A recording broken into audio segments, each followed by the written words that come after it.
I'm Olivia. I've been married for just 6 months, so I'm still a newlywed. Juggling my nursing job and getting used to household chores has been a challenge. I met my husband Jackson at a cycling club. We enjoy bike rides together on weekends. Our relationship feels like an extension of our friendship. We do argue, but once we've said our piece, we quickly make up.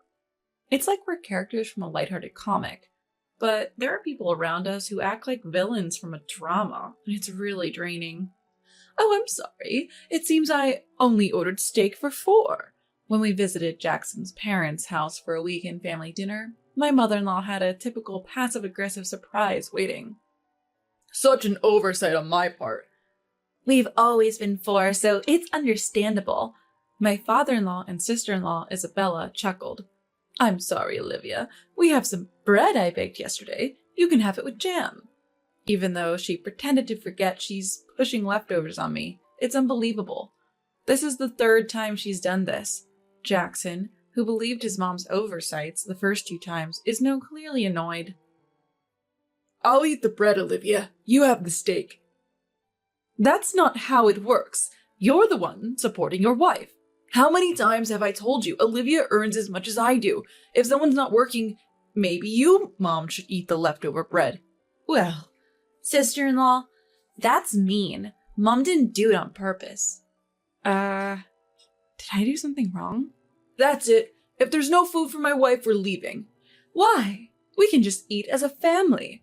My family includes Olivia. If you can't understand that, we won't be visiting for a while. Okay, let's split my steak. Olivia, is that okay?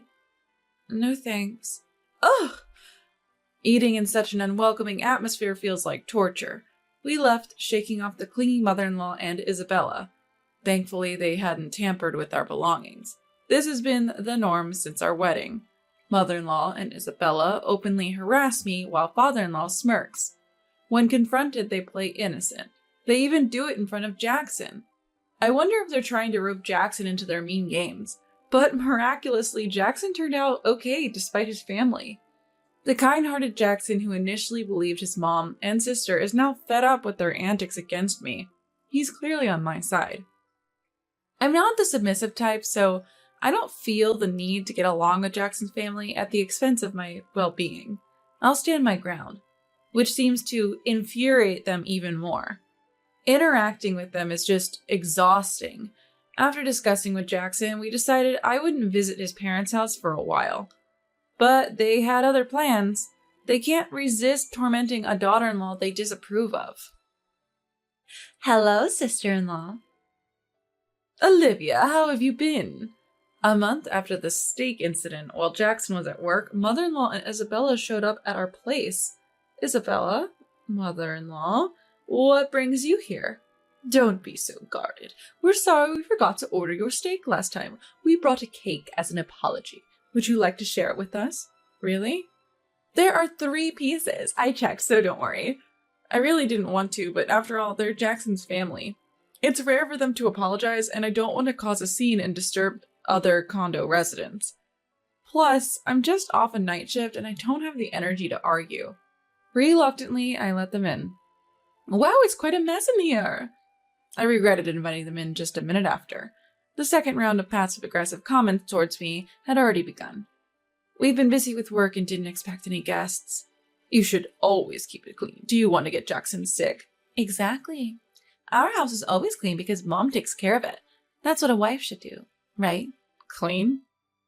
Sure, whenever I visit my spouse's parents' house, it's spotless, almost unnaturally so.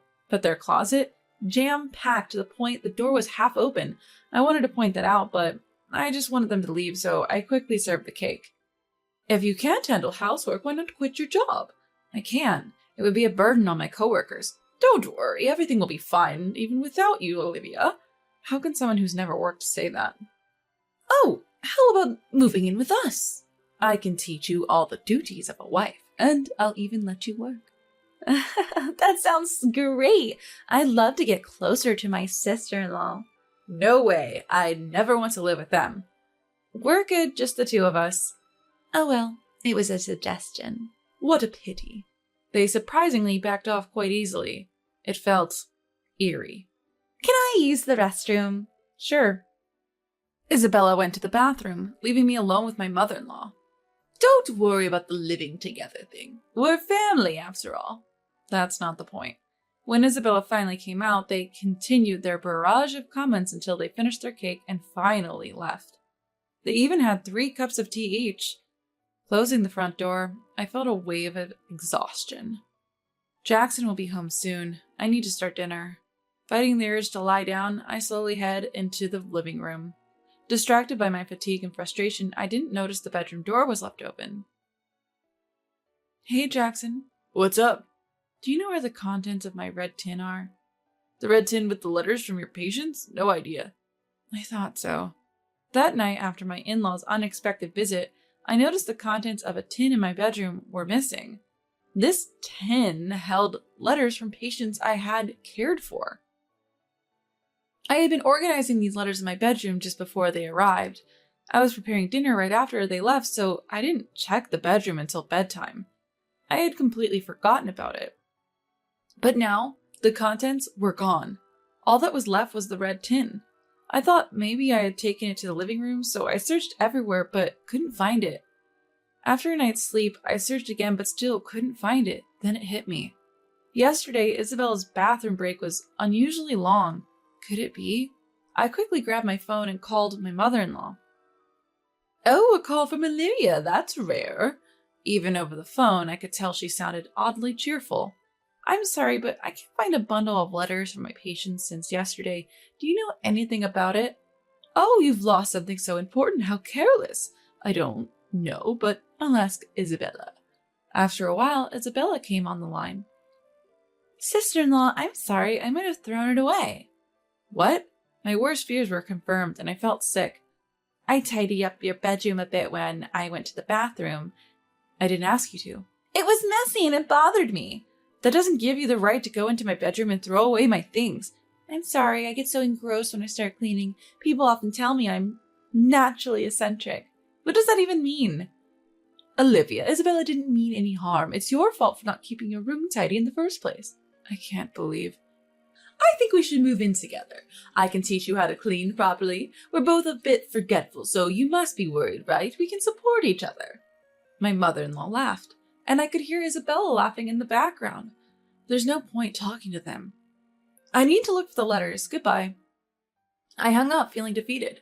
I found it. Opening the bedroom trash can, I found the letters I was looking for, but they were crumpled up, having been forced into the small bin. I carefully spread out each letter, trying to smooth out the creases. I could still read the words, but they were now tainted. These letters were my motivation to continue as a nurse. Some were from people I'd never see again. I felt so sad and angry. I could tolerate their harassment towards me, but this was unforgivable. They trampled on people's feelings, and I could never forgive them. When Jackson heard what his sister had done, he looked devastated. Maybe we should move far away. But you have a stable job, and it would be hard to start over in another state. I like my current job, and I have patients I care for. I don't want to give up on everything because of them. But I appreciate Jackson's willingness to even give up his family for me, but we have a powerful ally on our side. I think I'll talk to Dad. Your dad? He's a great guy, but... Jackson looked a bit troubled. It might seem pathetic to rely on a parent, but we had no choice. I want to show them what naturally eccentric really means. After convincing Jackson, I called my dad. A few days later, without any notice, Jackson and I visited my in-laws. What's this sudden visit? Decided to move in? At the entrance, my mother-in-law greeted us with a smug smile. No way, Jackson retorted, clearly annoyed. Unable to comprehend his frustration, Isabella and father-in-law piled on with their self-centered remarks. Living together would make everyone happy, don't you think? We're making a generous offer here, and you two are just being stubborn. You see, a daughter-in-law should... A daughter-in-law should what? Huh? A deep voice suddenly interrupted, causing everyone to flinch. From behind us, my dad slowly emerged. It's been a while, hasn't it? Since Jackson and my daughter's wedding. Yes it has. Father-in-law took a step back. My dad, with his bear-like stature and fox-like sharp gaze, was intimidating even to those who knew him. Mother-in-law whispered in my ear, tugging at my arm. Why is your dad here? Because you said I was a terrible daughter-in-law. I thought you might want to see the face of the man who raised me. Hey, lower your voice. It's fine. I'm not bothered by my loud voice. So I heard my daughter isn't up to your standards. Dad's piercing gaze settled on mother-in-law. Well, what exactly is she lacking? Her room is messy. From what I saw, it didn't seem that bad. You must have very high standards. Let me see for myself. Wait a minute. Ignoring her, Dad began inspecting the house. This was the reason for our unannounced visit. The clutter they usually hid in closets and spare rooms was now scattered everywhere, from the living room to the hallway. Even food wrappers and dust were left untouched. From a neutral standpoint, it seems my daughter keeps her place tidier than this. Dad tilted his head, puzzled. But you came unannounced. Oh? I heard you told my daughter she should always keep her place clean, even without plans. Your words don't match your actions. Well, if this is your standard of cleanliness, my daughter is just fine. No need for you two to live together. Deciding that was enough, Dad headed for the exit. Wait! Isabella tried to stop him. Despite being momentarily intimidated by his glare, she looked up pleadingly. Sister-in-law is so mean. She blames us for small mistakes and keeps rejecting us. Oh, I heard. Like how you only ordered food for 4 during a meal, excluding her. Dad responded calmly. Did she think that Dad, who had a surprising ear to listen, would be able to do it? Hoping he'd be sympathetic, Mother-in-law chimed in. Yes, I accidentally ordered for the 4 of us. Olivia seemed upset I didn't mean any harm. That's unfortunate. Right? You should visit a neurologist immediately. What? Mother-in-law makes a stupid sound at Dad's sudden proposal.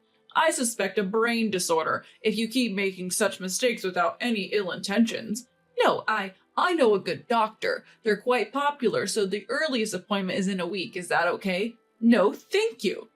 You shouldn't hesitate. It's not good for my daughter to blame an elderly person with a potential illness. Elderly? Seeing mother-in-law's shocked face, Dad turned to Isabella. You too. Huh?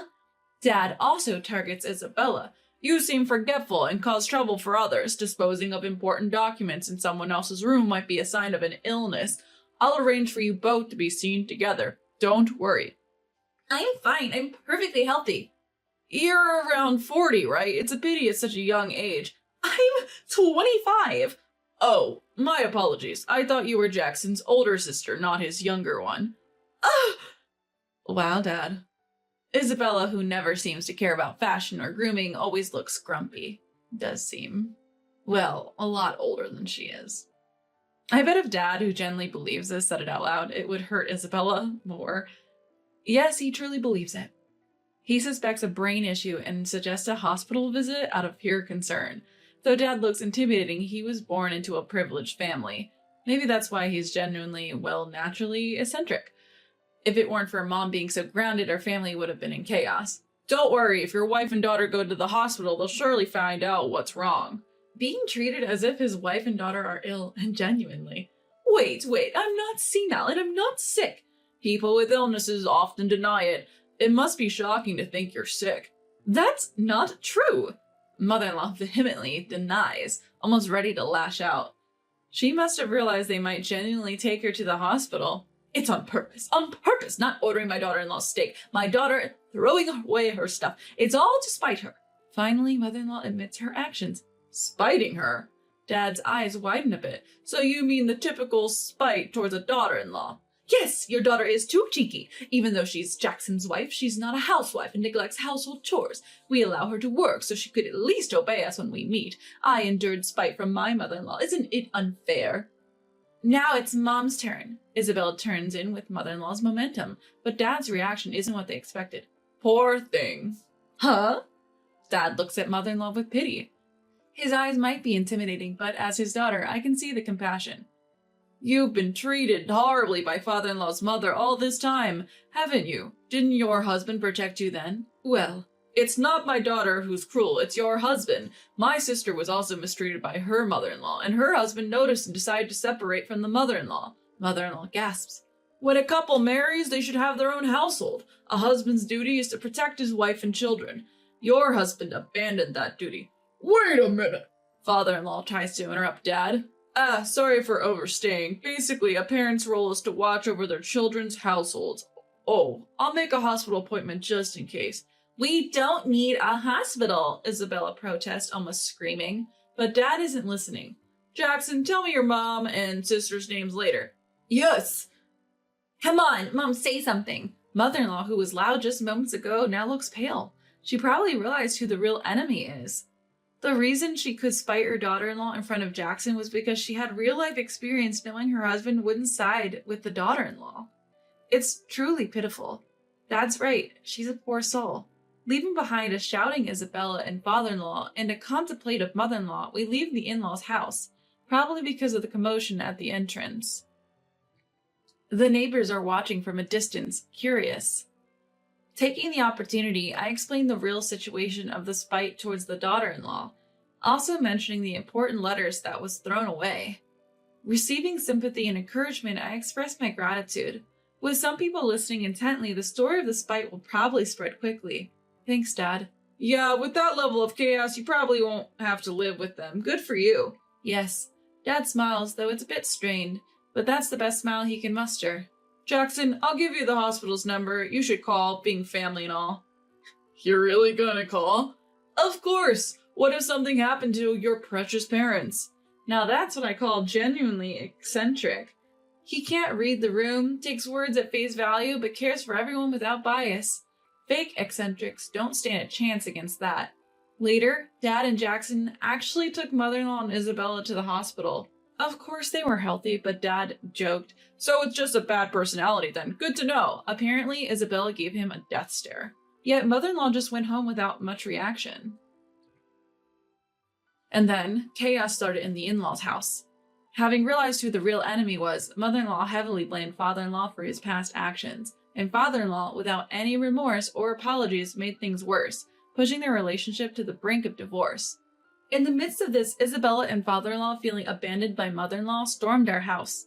Olivia, it's because of your dad stirring things up that Mom and Dad are on the verge of divorce. We were doing fine until you guys interfered. I looked at the two of them, fuming with a cool expression. So, sacrificing the daughter-in-law was the secret to a happy family? Rose. What did you say? Father-in-law, quick to anger, raised his fist. But we had a guest today. Oh, isn't that Jackson's dad? It's my dad. Are you here to spite the daughter-in-law again? Is it that fun? Does it release a lot of dopamine? Isabella, if you keep this up, you'll get more wrinkles and look even older. Shut up. See, getting angry isn't good. Dad looked down at Isabella with genuine concern, and being oblivious to how this might hurt her pride is so typical of my dad. Oh, I know someone hosting an anger management workshop. Interested? I suggested, and Dad's face lit up. Oh, that sounds great. Let's book it right away. Enough is enough. Isabella, on the verge of tears, yelled as she dragged father-in-law away. I doubt they'll ever storm our house again. Dad just happened to be here today, bringing back souvenirs from his trip with Mom. I felt bad for dragging him into this. Why are you so obsessed with spiting the daughter-in-law? There are so many fun things in the world. Dad genuinely wondered.